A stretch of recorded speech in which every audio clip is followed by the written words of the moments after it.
Assalamualaikum warahmatullahi wabarakatuh. Perkenalkan, nama saya Bella Zahra dengan NIM 123100153. Saya dari kelas 1 PGMI. Jadi di sini saya akan menjelaskan materi mengenai falsifikasi. Nah, untuk mempersingkat waktu, langsung saja kita membahas ke materi ini. Pernyataan inilah yang digugat oleh Dan Karpenter, adalah seorang filsuf kelahiran 28 Juli tahun 1902 di Australia dan meninggal pada tanggal 17 September 1964. Ini seorang filsuf dengan ideologi yang cukup ekstrim, pada masanya terpopuler berkolaborasi dengan orang-orang filsuf dari lingkarina. Namun pemikirannya ini mengkritik lingkarwina gitu. Positivisme yang dianut secara rigoros oleh kalangan lingkarwina ini memunculkan sebuah konsep falsifikasi. Nah, filsuf lingkarwina ini setuju bahwa yang ilmiah itu yang empiris dan yang tidak empiris berarti tidak ilmiah. Misal, anggapan Tuhan itu adalah hal yang tidak berarti bagi orang lingkarwina. Kemudian Karl Raimund Popper memiliki pendapat yang menarik.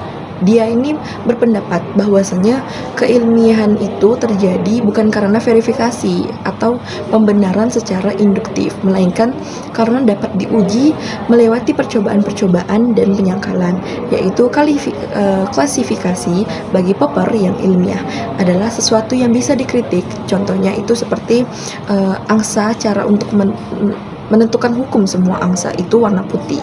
Ya, caranya dengan melihat semua angsa yang warnanya putih, sehingga dapat disimpulkan bahwasannya semua angsa itu adalah putih.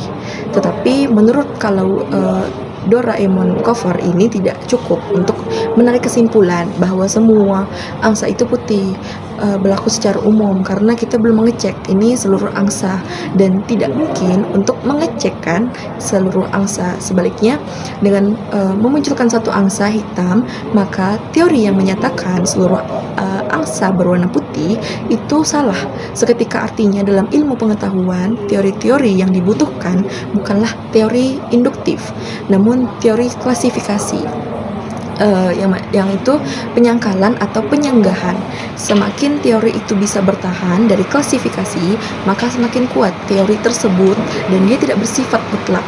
Kemudian dia menyimpulkan bahwa sesuatu yang ilmiah itu ada yang mungkin untuk dikritik. Kalau tidak bisa dikritik, maka itu adalah dogma. Kalau bisa dikritik, maka itu ada ilmu pengetahuan. Dan dengan teori klasifikasi, kenapa kemudian Karl Popper memiliki pendapat yang seperti itu? Karena pada abad ke-20, Popper ini terinspirasi oleh Einstein yang mengkritik dan memfalsifikasi teorinya. Si Newton ini memiliki teori yang sudah sangat lama dan sudah sangat banyak menghasilkan produk revolusi industri dan seterusnya.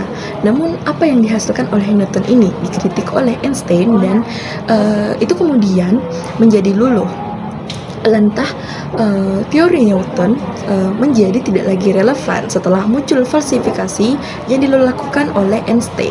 Berarti yang ilmiah bukan sekedar yang dilakukan melalui verifikasi, namun juga falsifikasi. Lantas, apakah yang dilakukan oleh Newton itu bukan ilmu pengetahuan? Itu tetap ilmu pengetahuan, karena masih bisa dikritik. Lalu, apa dampak partisipasi Popper bagi ilmu pengetahuan? Nah, yang pertama itu prinsip yang menyatakan bahwa metafisika itu tidak lagi ilmiah menjadi problematik, karena kerap kali metafisika itu dianggap tidak ilmiah karena tidak empirik.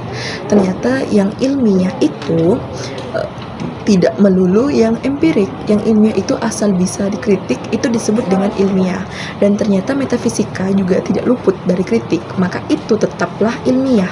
Yang kedua, prinsip bahwa ilmu pengetahuan itu pasti, objektif, dan universal menjadi goyah karena ternyata kebenarannya objektif, kebenaran universal, dan kebenaran pasti itu tidak mungkin.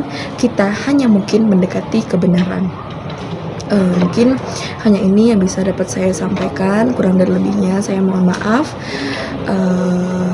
Saya akhiri, wabillahi taufiq wa hidayah. Wassalamualaikum warahmatullahi wabarakatuh.